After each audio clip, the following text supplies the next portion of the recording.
You need people who have a place branding mindset to be sitting at that policy and planning table who can help places, whether those are private sector built environment places or whether they're actually full towns and cities, actually thinking through what the experience of this place is going to be and what is the reputation and the perception that we're trying to build.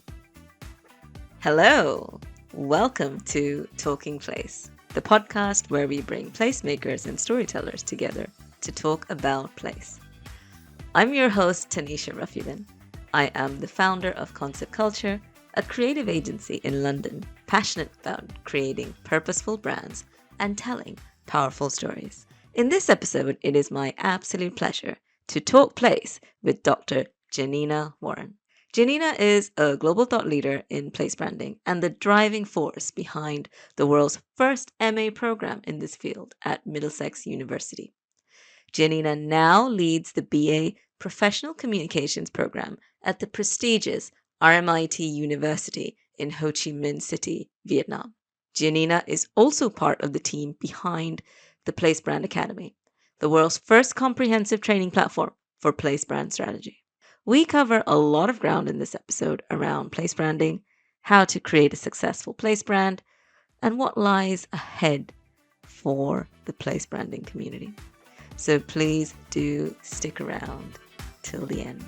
All right, let's talk place.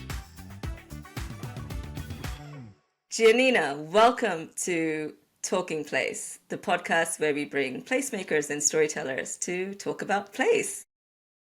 Hi, Tanisha. It's great to be here. Thank you so much for having me. Oh my God, it's such a pleasure to have you, Giannina, especially I have to say you were one of our first international guests. We're talking to you all the way from Ho Chi Minh City in Vietnam. And now there's a story there, which I'm sure you are going to let us know about. For context, Giannina and I, we met at the City Nation Place Conference. And that was the first time I was introduced to the place branding community. And it's a really exciting community, a very committed community, a very niche one. And you obviously, Giannina, are a very influential and respected voice in the community. So it was a no-brainer to invite you to talk about place and hear about all the exciting things and developments that are happening in place branding. But before we start, why don't you share a little bit about your journey and what inspired you to get into place branding?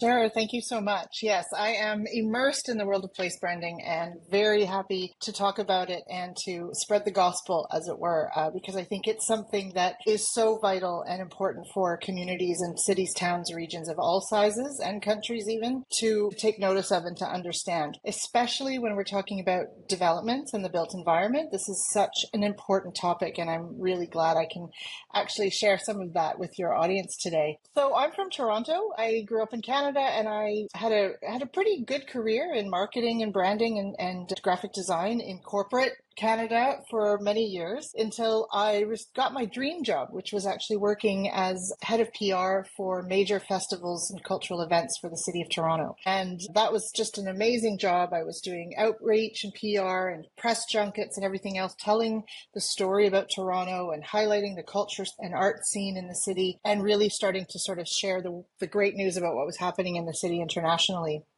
And I did that for about 6 years and decided I had a bit of an itch that I always wanted a master's degree and thought that I really wanted to explore this work in a bigger, more kind of international context. So I went to the UK, to the University of Leeds, to do a master's degree in international communications, where I was introduced to the concept of nation branding. And now that was introduced to me in this sort of format of, can nations even be branded? Is it even possible to brand something as sort of big as a country? But I was really interested in the fact that someone like me, who could get a job with a background in marketing and PR, could get a job working for a place and actually have quite a lot of impact on the story of that place and how people understood that place. Because I would mention things to journalists that I would then see written about or talked about online, or I would go on TV and I would talk about it. And then all of a sudden that kind of would permeate out and it started to become kind of truth. So I was really interested in the fact that this job around place marketing seemed to have a lot of power, and yet it wasn't really, there was nowhere to study it. There was nowhere, no one really talking about it. And then that really led me to want to explore that further, because I started to also feel like people like me, I always felt a sense of imposter syndrome. Like, who was I to tell the story of Toronto, right? Yes, I was passionate about the city, and yes, I had all this experience and skills in marketing and PR, but what gave me the right to be representative, and how, and also, how much power did I have, in, even though the fact that I was quite behind the scenes. So it was in what I started to call sort of invisible but influential work. And then that led me to go back to London after another year after my master's degree, and went back to London and started a PhD in this program.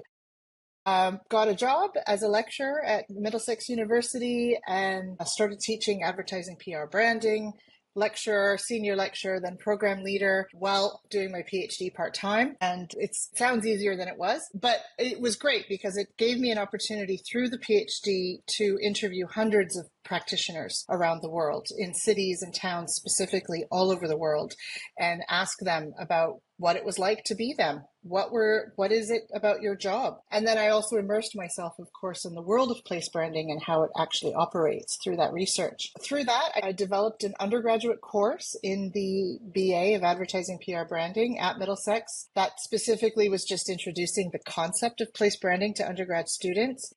And that course was insanely popular, and I had a great time teaching it for many years. And then Middlesex gave me the opportunity to actually go on and create a master's degree in the field. And this was such a great opportunity because, of course, this was the degree that I had been looking for a decade prior. And so Wow. I really threw myself into it and, designed it, wrote it, created it, taught it. Incredible.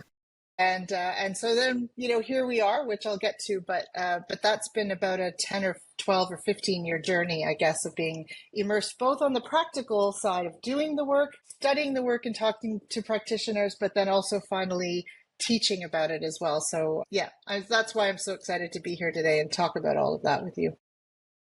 So it's so incredible. So you wanted to do a course, it didn't exist, and you created it. That's amazing. And again, for our listeners, I actually hired one of Giannina's students to work for us at Concept Culture. And one of the main reasons I hired her is because she knew about place branding. Amongst the how many evers I've interviewed over the years, she was the only one. And I was like, that was so impressive. And then when we met at City Nation Place and I mentioned it, and you actually knew who she was as well. Yeah, she was a great student. Yeah, that's it. Yeah. Well, Great. and Oh my again, God. especially with the undergrad students. And, again, Middlesex was great because it was a global university. So we actually had 4 campuses. So we had campuses in London, Dubai, Mauritius, and Hanoi in Vietnam. And so this course that I had created as part of the undergrad degree then got rolled out. Even though it was elective, it was always the most popular course that all the students chose. So it became quite a foundational course for them.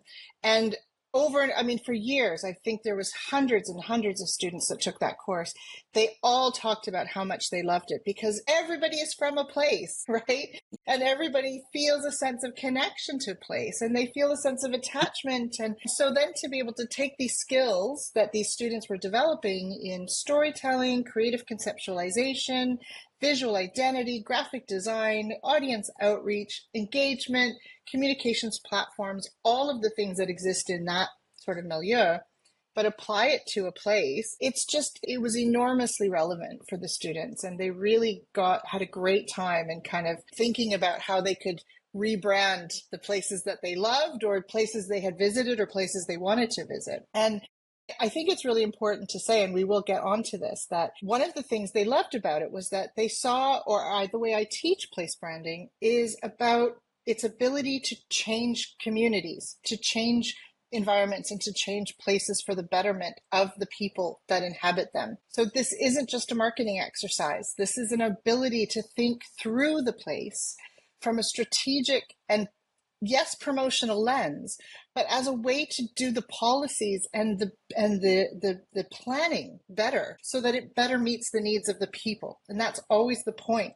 And so the students had a great time in thinking about sort of what we call the wicked problems, right? Around climate change or public transport or inclusion and equity and about housing and all of these big sort of issues that young people today are very keenly aware of. And they were able to, again, think through their lens of promotion to kind of think about how they would make these places better. And it allowed them to blue sky, the opportunity. So I had students saying things like, we're going to make green Cairo, right? And so, just a little bit out of the bounds of the realm of what's possible. But that's what education is for, is also to allow people to really think about expanding their horizons and applying their thinking in new creative ways. Excellent. That is so inspiring. I wish I could go back in time and do your place branding course, but we'll come on to that. So this is a good point to understand what place means to you personally on a personal level and what makes a good place. Wow, that's a big question. I often tell people that I'm actually from a very small rural village in eastern Ontario called Prince Edward County. And when I grew up there, it was just farmland and beaches. We were on the shores of Lake Ontario, and we had access to stretches of white sandy beaches and all of these beautiful rolling hills and very pastoral. But there was nothing going on. I mean, I couldn't wait to get the heck out of there and move to Toronto. And so, and that was always something. I always knew that I was never really a country bumpkin. I was meant to live in the big city. Well, sure enough, about 15 years ago, Prince Edward County, it was discovered that the terroir, being on Lake Ontario, is very conducive to grape growing. And so all of a sudden, the entire region has become one of Canada's top sought after wine regions. They call it sort of the Hamptons of Canada, where all of a sudden, antique shops and all kinds of B&Bs spread out. And all of a sudden you can't just get to the beach now. You have to book your time in advance, and lots of hen do's and stag party. Everything goes down for the weekend. And it's really, really sought after. So for me, that's always a bit of that really for me encapsulates this notion of place, of like, I feel like I'm from a certain place that actually no longer exists, but I'm really proud of what that place is and excited, because now I tell people I'm from the county and they're like, wow, how lucky, but then I'm also from Toronto. And the more I've lived internationally, and of course, then I moved to London, I moved to Leeds, then I moved to London. And as you mentioned, now I live in Vietnam. This notion of place for me is really sort of tied into identity as well, because when I tell people from Ontario that I'm from the county, they have an understanding of what that means. But when I'm in Vietnam, and I've been here now 2 months, I'm really confronted by the fact that everyone says, well, where are you from? America? And I say, no, I'm Canadian. But yet I've actually lived in the UK for 13 years, and I just became a UK citizen as well, just before I left here. Where am I from anymore? And how do I find a place? How do I find a way to tell people about who I am and where I'm from in a way that will still resonate with them, because I am now very global? So that to me there's always that sort of tension between, how you represent yourself in the world and the place that you're from, and how that place then represents you. Because of course, as I'm being introduced here in Vietnam, everyone keeps saying, we have a new associate professor, a new senior program manager, our new boss. She's Canadian, so she's super nice. And, and all the Vietnamese students go, oh, a really nice Canadian. Yay. So, at the same time, that notion of place can be really distilled down to some of the most simplistic ways of being able to identify us. Absolutely. And I can relate to being a global citizen. I myself have lived in 3 different cities of Hong Kong, Mumbai, and now London. And whenever anybody asks me, so where are you from? I say I'm a citizen of the world. And on my accent also people can never place. So I just say it's a global, it's an international accent. But I can absolutely relate to your point about the identity and also the stereotypes that you mentioned and you touched upon, the perception of places that are already in public memory. And I guess place branding, which we will come to talk about, is helping change or shift those perceptions over time. All right, so this is another juicy question. What is your favorite place in the world and why? So I'm actually, we talk about being global citizens, and I remember that was something that you and I really connected on as well, because as it happened, living in England for the last 13 years, my sister moved there as well, which then met my mother. And can see my name, Giannina, is an Italian name. And my mother was born in Italy, and we always had really strong ties to Italy. And so she and my dad decided to retire there when we lived in the UK. So I've actually spent a lot of time in Italy, and I speak Italian as well. So, I know it's so cliche to say, oh, everyone knows Italy is fabulous and amazing, and, the food, the culture, etc. But there is a little town on the northeast coast of Sicily called Cefalù. And I had been there with my parents, with my family on a road trip about 10 years ago.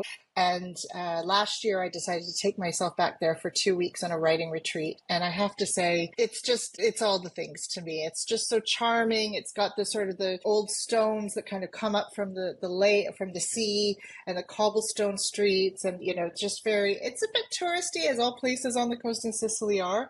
But at the same time, not as much as maybe some of the more well-known. And I spent 2 weeks there, writing some chapters in my book and just kind of walking the sea. And yeah, I thought actually if I was going to name one place, that one has a special place in my heart. But actually, I'm so excited to be living in Vietnam because I could just keep consuming all these TikToks about all these magical places that exist out here in Southeast Asia. So I have a feeling that it's going to give Italy a bit of a run for its money.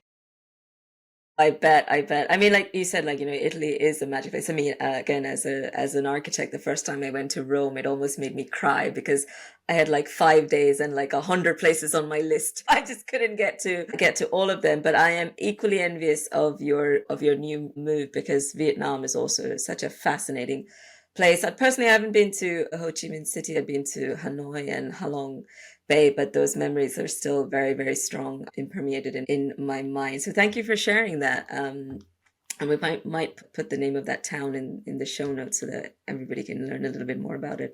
Everybody will descend on Cefalù. Everybody will then descend on. You heard it here on Talking Place. Anyway, all right, now into the nitty-gritty of things. So, place branding. As an academic, you obviously have a academic definition.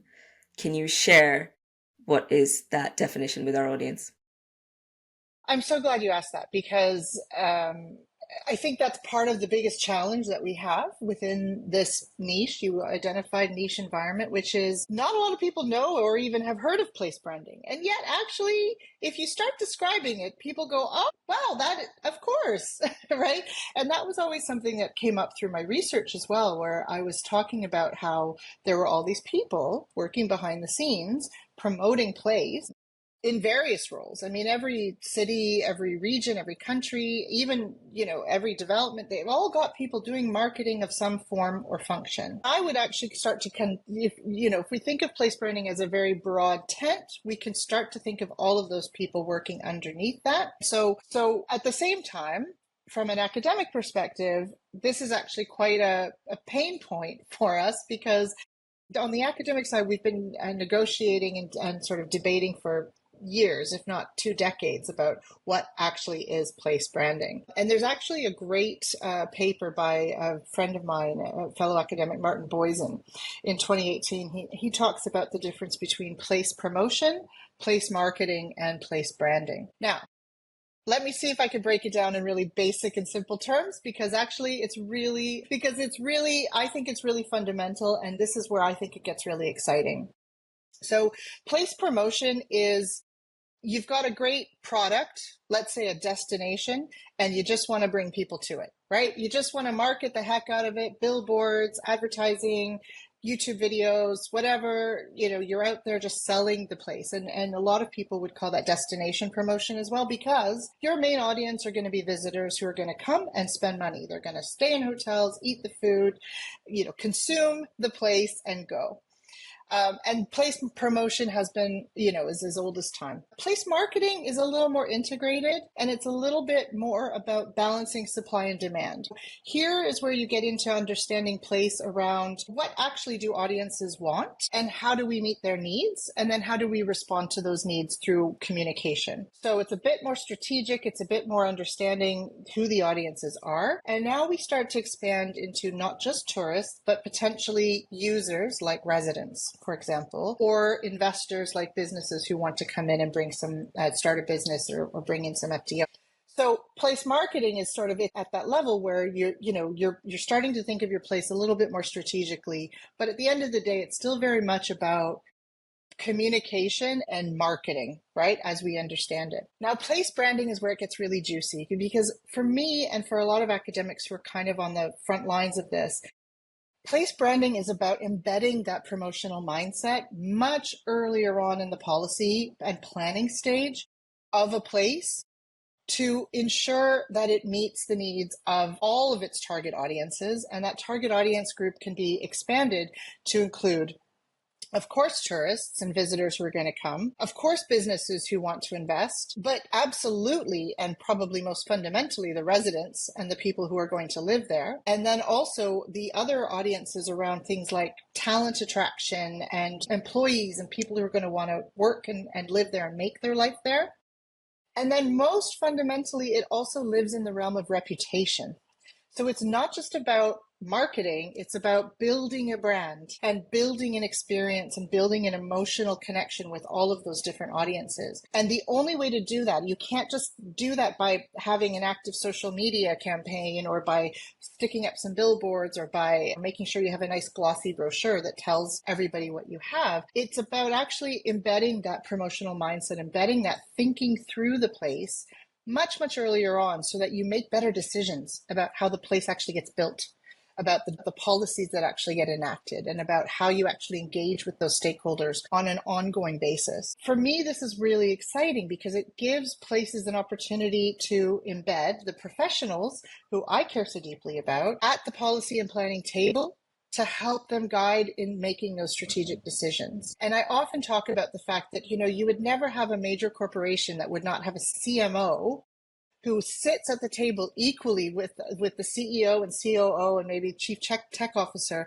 to be there guiding the strategic decisions of that corporation. You need people who have a place branding mindset to be sitting at that policy and planning table who can help places, whether those are private sector built environment places or whether they're actually full towns and cities, actually thinking through what the experience of this place is going to be and what is the reputation and the perception that we're trying to build from that. And then that guides into our decision making about how we actually build the thing. So that for me is why place branding is so integral. And that's why I'm out here banging the drum about making sure that not only, and not me, not just me, but so many other academics as well are out here banging the drum about what place branding is and trying to make the name place branding more well known. Because again, I think once people start to understand what it can do and why it's so necessary, then it becomes like, well, absolutely, no brainer. We need to have this as part of our processes, and therefore we need the people who are properly trained to be able to do that work. And that again is sort of the area where I'm the most passionate about. I mean, I can tell, obviously, like you've said earlier on, you were immersed in this field and one of the leading voices in this field as well. But I totally get your point about having the place brand specialist or consultancy at the start of the development process and having an equal seat at the table in terms of decision making, and also probably being the advocate for the community at that table as well, since a lot of good place brands are results of very successful stakeholder engagement.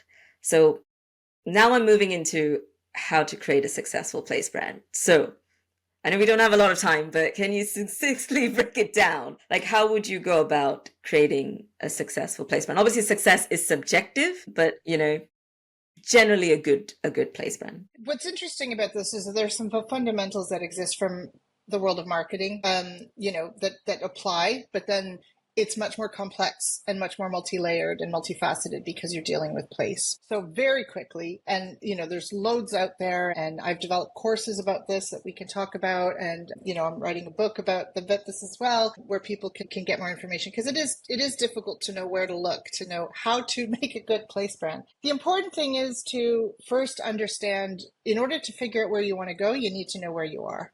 So you need to understand current perceptions of your, whether it's your development or whether it's your place. You need to understand, how are we perceived? And so you've got to do some market research around people's opinions and perceptions. From there, you've got to, and absolutely critical to that is engaging with the community. This does not happen without immense stakeholder involvement and engagement, but then of course makes it much more expensive, longer and harder to do, but worthwhile, because I've seen over the last 2 decades, many place brands who have gone out, found an agency, created a place brand out of thin air, and then launched it into the marketplace only to have it die on the vine because they didn't engage their consumers, their stakeholders appropriately. So the more you can do that at the beginning, engage people in the fact that a place brand project is underway, get their perceptions of where you currently are.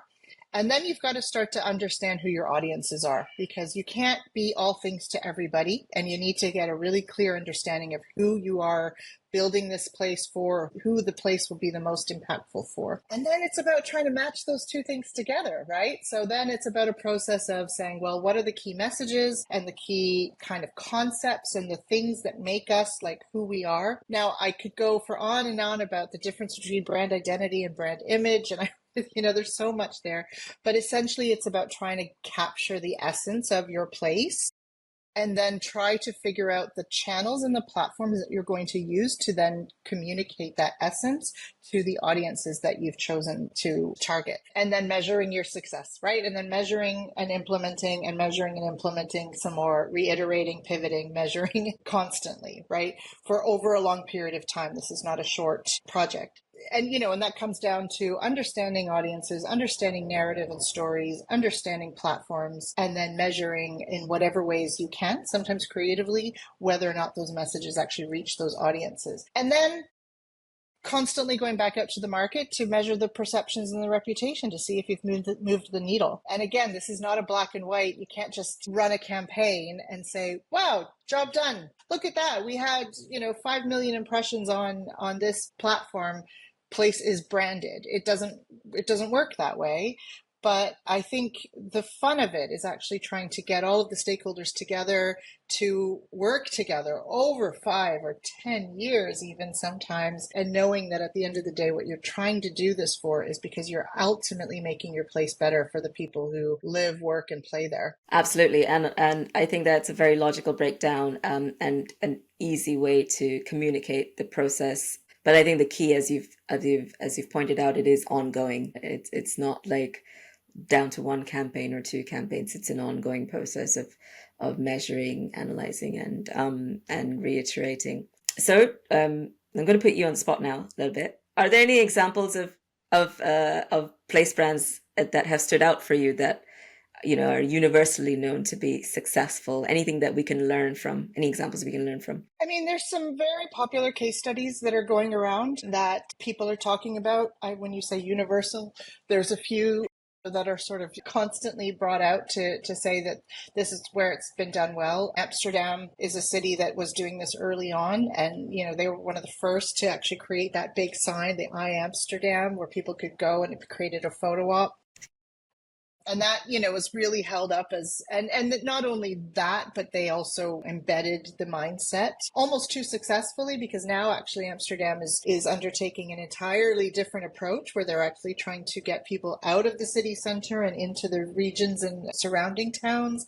And they're actually trying to manage the type of growth and the type of tourist that comes there, because they're trying to preserve the city for the residents. So, that's an ongoing process where they're learning. I have to mention Toronto, because actually early days in the early 2000s, we were working really, really strategically around this notion of the creative city and the city of culture, and, embedding a creative city mindset through festivals, cultural activities and events. And that really seemed to permeate. And then I watched as Toronto kind of became this really dynamic, multicultural, sort of exciting city to go to.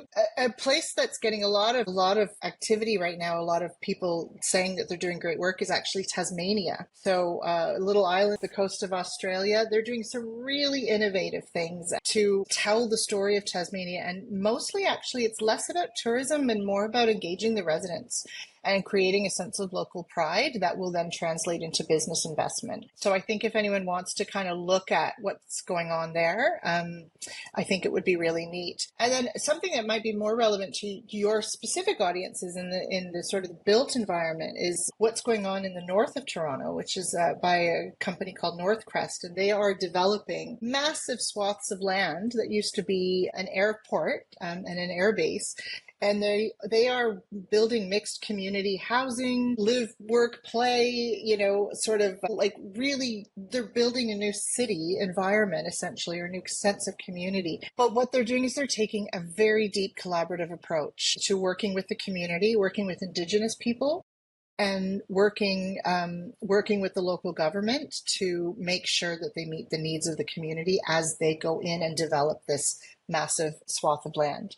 And they're working with a couple of good friends of mine who are also legends in the place branding space, Malcolm Allen and Jeanette Hanna. And they've been kind of talking to them. And what's neat about what they're doing is that they understand the power of actually having to work closely with the political class, but also with the stakeholders, and also embedding training into their work, because they know that this isn't something about just going in and building it and they will come. It's about actually trying to sort of embed that place branding mindset into the build before the shovels hit the ground. Amazing. So a couple of really good examples out there for people to take note. But coming back to the example from Toronto, so you yourself worked at City Hall in Toronto for a number of years. So you're not just an academic, you do have, hands-on experience. And as someone who visits Toronto regularly, because my sister lives there, I've definitely felt it and seen it as I walk through the city. It has a very identifiable place brand, the City Hall embedded within the logo and the emblem. Obviously, because I'm in the field, I pick up these things, but I'm sure residents do as well. I'd love to hear what your experience was like on the ground doing that job. Well, I mean, like I said, it was a dream job. I absolutely loved it. And for me, it was really great because it gave me an insight into the power of the public sector, actually. And when the public sector is invested in and given a remit to be culturally aware, to build culture, to enable culture in a city, you can do amazing things. And so, one of the things I'm most proud of is working on an event called Nuit Blanche, which means White Night. It was an event that was taken from Paris that basically it was a 12-hour contemporary art event, 7 p.m. to 7 a.m. We worked with 500 artists at a time to, bring contemporary art to life within public spaces in the city. And over the course of the 6 years that I was working on that event, we went from 250,000 people to 450 to 800 to a million to, 1.5 million people coming down for one event only. And for me, I mean, that would be a difficult event to create in the private sector, obviously, because it was working so close. Like, we had a team of permitting and regulatory and working with the local police and working with the department, and all of these different departments had to come together to create this magical night across the whole city. And for me, being able to work with those teams, understand the inner workings of how a city can do that, and see the power of, when you actually get investment. Now, we did have some private investment. We had to have private investment, and our sponsors were really, really valuable to that project. But I don't think the implementation of it could have happened without it being embedded into the mindset of the government that was really committed to supporting culture in the city. And, I think that I always go back to that and think, how wonderful would it be if more cities could actually, find the money and the resources and the impetus to actually do that kind of thing. Yeah, no, absolutely, absolutely. I want to touch upon that point you mentioned about the power of the public sector in delivering these very impactful programs for all of us to enjoy. So I want to understand, how do you see place branding influencing public policy and urban planning, especially in the context of shaping competitive cities? Now cities are competing. There's a war for talent. They have to attract people. We're living in an age of, increasing digital nomadism. How can place branding help cities become more attractive to people? That is the best question you could possibly ask, because that is exactly what I think is the moment of time that we're in right now. Especially, I mean, listen, the Toronto, the New Yorks, the Tokyos, they don't necessarily, like, they have massive teams who are doing their marketing and their promotions and branding, but they don't necessarily need it. But it's the tier 2, the tier 3, the cities, the smaller villages and towns, the ones that are actually in danger of being economically viable over the long term, because so many of their young people have left, or their industries have moved offshore, or all of these different reasons, and those are the places that need place branding the most. And again, my research really pointed to the fact that a lot of these places didn't understand that they needed somebody in their inner halls to be able to sort of help them think through this work. And they saw marketing as this add-on, this sort of like, well, let's just do everything we're going to do, and then we're going to go and tell someone to make us a nice brochure, or we'll put it up on the website, or and actually that's the whole point, is that you need to bring someone in with this kind of mindset who can actually help you think through the next 5 or 10 years of your strategic development, of your economic development, of your social plan around how are you going to retain people so that the young people don't move away? How are you going to entice businesses to come and reinvigorate our high streets again, right? And actually provide a place for people to shop and have a sense of community. Even in the built environment, I mean, even shopping centers are starting to think through this now. I was speaking with someone in China who's responsible for 150 shopping centers, and he was saying that they're all starting to understand that they need to embed this place branding mindset, because they're understanding that these shopping centers are no longer simply a place of retail. They become that third place where community starts to gather. And so they need to kind of think through, how can we tell the story about what it means to be here so that we can attract people to kind of want to come, not just to spend time, but also to invest. So I think that, every place needs people who can do this work, and every place needs to find in their budget an opportunity to hire someone that has this understanding of what I talked about earlier, about the audiences and the messages and how to bring those things together. And so I see this as an enormous growth industry. I see this as a place, and again, one of the reasons I moved out to Southeast Asia is because I see it as enormously growing out here.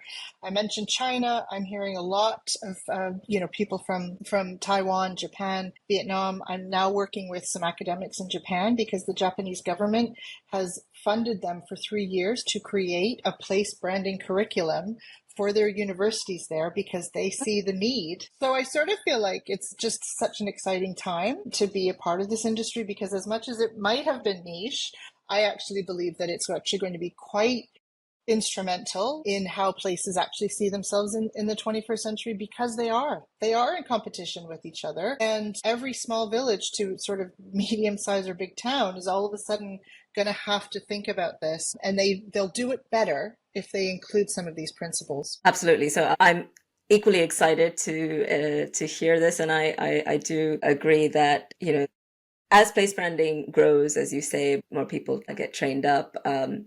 More students enter the workplace, they will start influencing how we experience our cities through those stories. So we will all collectively benefit from this growing and exciting field.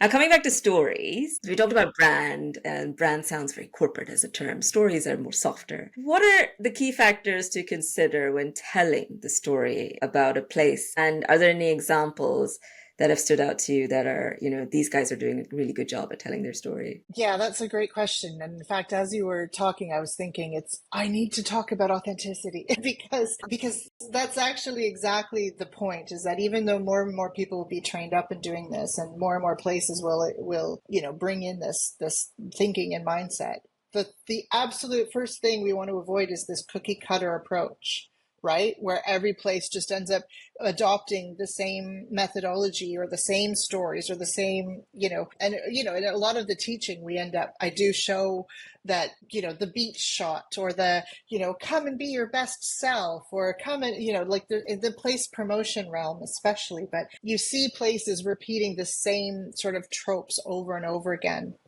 And certainly, I have to say, coming to Vietnam, I was quite surprised to see, I mean, Ho Chi Minh is a different kind of city because it is quite Western and cosmopolitan. But I was really surprised to see how much Christmas there was here when I first arrived a few months ago, and I didn't expect that because, but actually the reality is that globalization has meant that a lot of cities do have a lot of the same amenities and they do have a lot of the same experiences. And so, how do you parse out that authentic story about what that place actually is? And I think that is actually going to be, it's one thing to embed a place branding mindset, it's another to hire people to do it. But the ones who are going to do it well are going to understand the place identity and really get to the heart, the essence that I talked about, the essence of what that place is and what it can be. And that comes from working very closely with the people that live there. It comes from understanding the built environment, the architecture, the heritage, the culture, the history. It's really about embedding yourself very deeply into what it means to be in that place, and then trying to find the unique stories that exist that you can sort of curate and then amplify. And so a place, again, it's a favorite of a lot of people for a reason, but Tasmania is doing this very well. Because again, they have a very distinct sort of identity that's not Australia.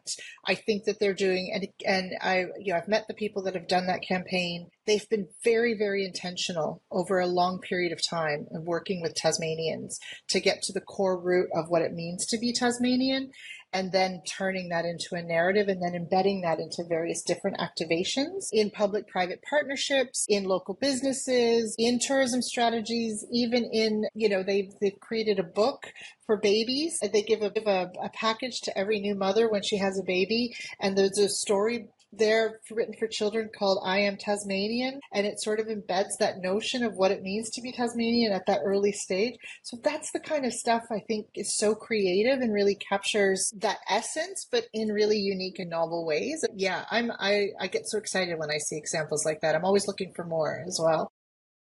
Amazing. I have a feeling it's time to go on a study tour of Tasmania. What do you think? I'd love to. Yeah, now that Yeah, I'm let's do it. Asia, Yeah, now that I'm Asia Pacific, I'm a little closer for you're a little sure. So closer. I may go longer, but maybe I'll you might come have to to go Vietnam longer. first, and then we'll go to Tasmania and sample all the amazing work that they're doing out there. Well, Wow. I'm Okay, really this lucky because actually the reason I came to Vietnam is to work for an Australian university. So I'm now with right. RMIT, Yeah. which is Royal Melbourne Yeah. Institute of Technology, but they have the oldest and most established international campus in Vietnam. And Mm, so, and that's why it was a great opportunity to come and work for a prestigious institution in a country that I love in cutting edge education. So I will be going to Australia for yeah. that because I have links to Australia Yeah. already. So it's on my radar for sure. Amazing. Amazing. Well, you talked about cutting edge technology, and I want to do some future gazing. All right. So, as someone who's deeply immersed in place branding, what trends do you see are going to shape the field in the next decade or so? Will AI and tech have a role to play? What about climate action, climate change? What are we going to see next from your eyes?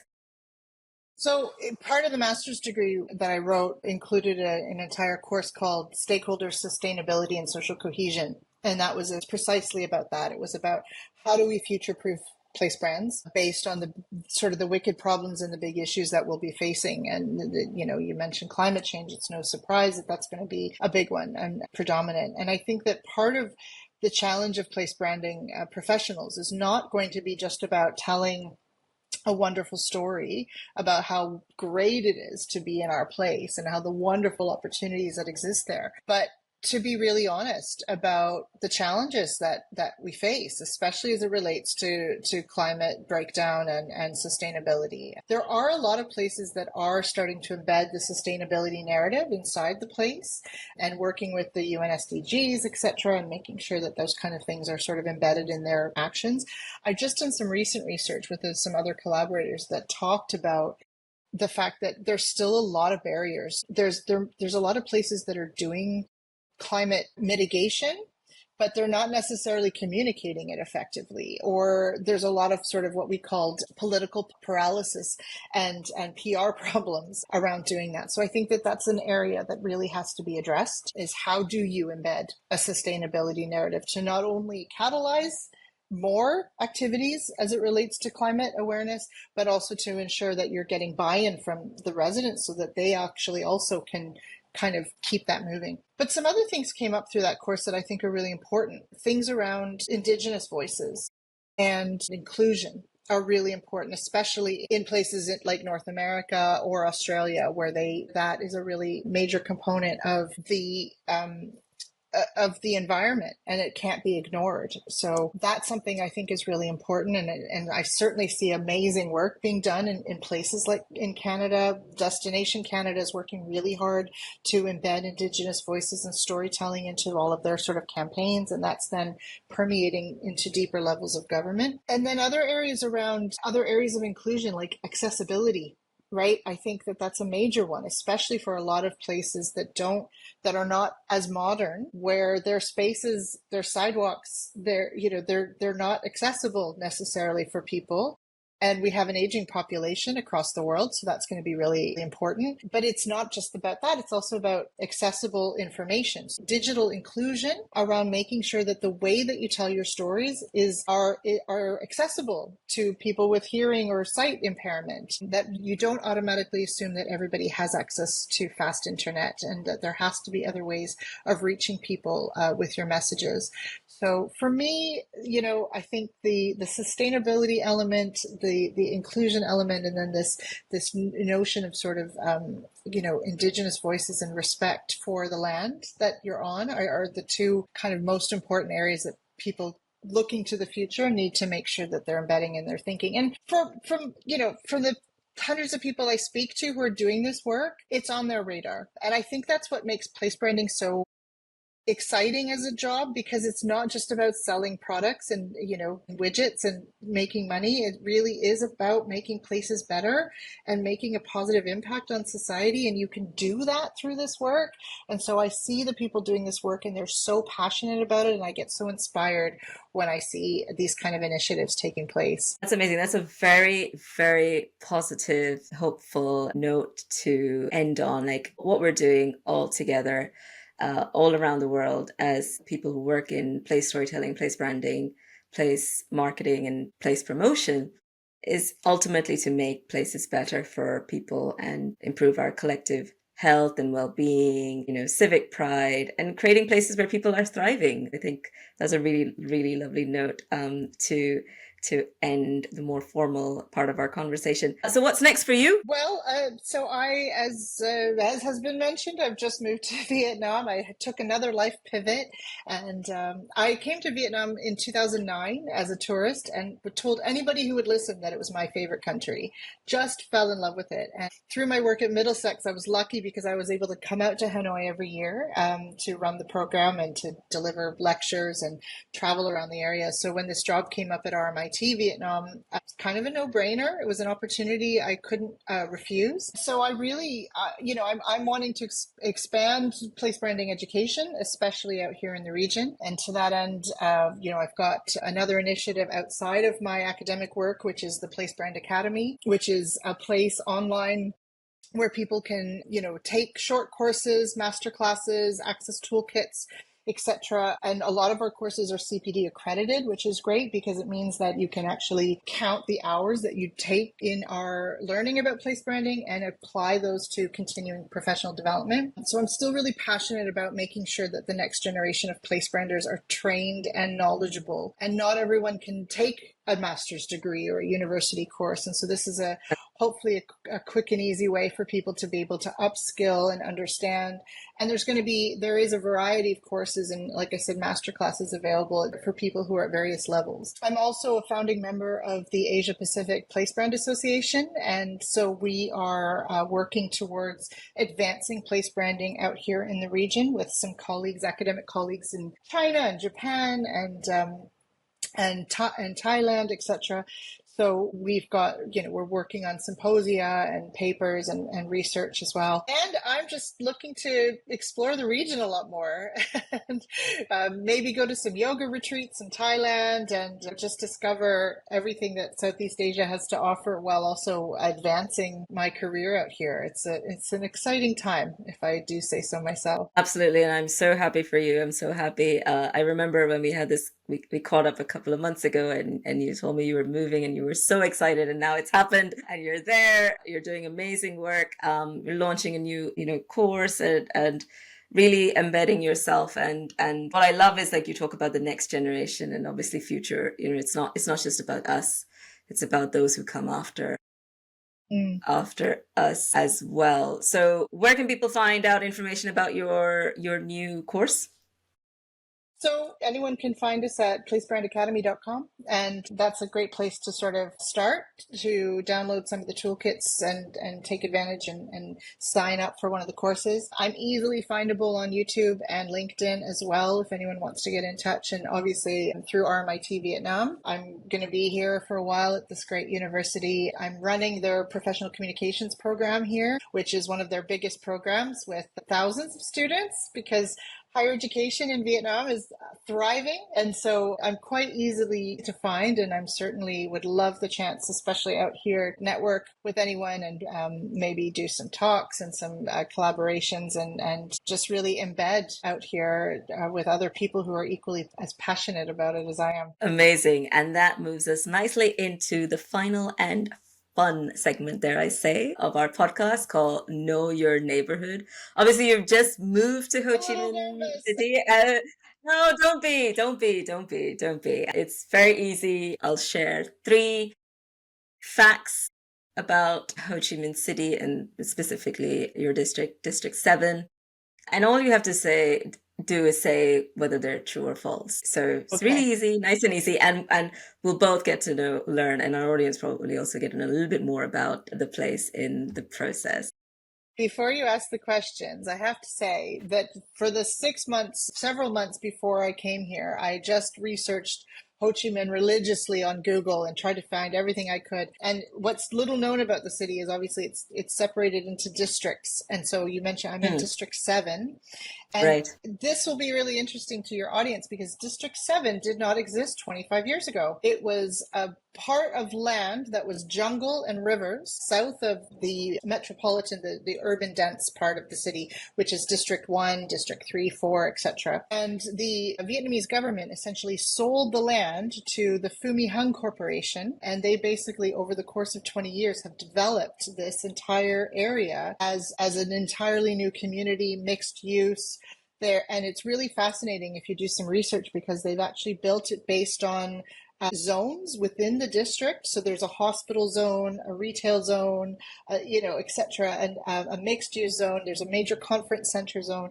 And so it's quite spread out, but it's really lovely and it's not as dense. And so when people think of Vietnam, they get really afraid. But out here in District 7 where I live, it's actually quite serene and I can see a river and some jungle out my window. And I'm a 10-minute nice sort of cab ride to work, and it's quite lovely. So to me, it's just a really interesting example of what can be done with thoughtful design and thoughtful architecture and thoughtful urban planning. And so it's actually won a lot of awards as some of Asia's best urban planning developments in the last decade. So let's see if I can answer any questions about it beyond that.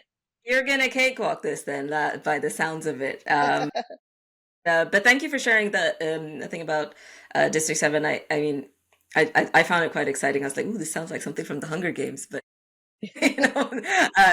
naming the districts. But yeah, let's get stuck in. All right. Okay. So the first question is, you will find more motorbikes than cars on the streets of Ho Chi Minh City. That's a hard true, 100%. Yeah.